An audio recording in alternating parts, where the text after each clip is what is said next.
എല്ലാവർക്കും മഴവിൽ മീഡിയയിലേക്ക് സ്വാഗതം. ആദ്യമായിട്ടാണ് നമ്മുടെ ചാനൽ കാണുന്നതെങ്കിൽ സബ്സ്ക്രൈബ് ചെയ്യാൻ മറക്കല്ലേ. ലളിതമായ ഒരു ചടങ്ങിലൂടെ തൻ്റെ വിവാഹം കഴിഞ്ഞുവെന്ന വാർത്ത ഇൻസ്റ്റഗ്രാമിലൂടെയാണ് അഞ്ജു ജോസഫ് പങ്കിട്ടത്. ഒപ്പം തന്നെ വിവാഹ റിസപ്ഷനിൽ തൻ്റെ ഒപ്പം പാട്ടുപാടുന്ന വരൻ കരയുന്ന ഒരു വീഡിയോയും ഇപ്പോൾ വൈറലായിട്ടുണ്ട്.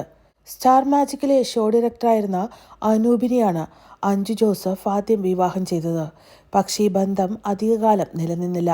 അതിനുശേഷം വളരെയധികം ഡിപ്രഷനിലായിരുന്നു അഞ്ജു ജോസഫ്. ആത്മഹത്യയെക്കുറിച്ച് ചിന്തിച്ചിരുന്ന ദിവസങ്ങളുണ്ടായിരുന്നുവെന്ന് അഞ്ജു ജോസഫ് പറഞ്ഞിട്ടുണ്ട്. സഹിക്കാൻ പറ്റുന്നതിൽ അപ്പുറമായിരുന്നു ഡിപ്രഷനും മാനസിക പ്രശ്നങ്ങളും. എന്നാൽ അവിടെ നിന്നെല്ലാം രക്ഷപ്പെട്ട് ഇപ്പോൾ ഇതാ ജീവിതത്തിലേക്ക് തിരിച്ചെത്തി പുതിയൊരു വിവാഹ ജീവിതം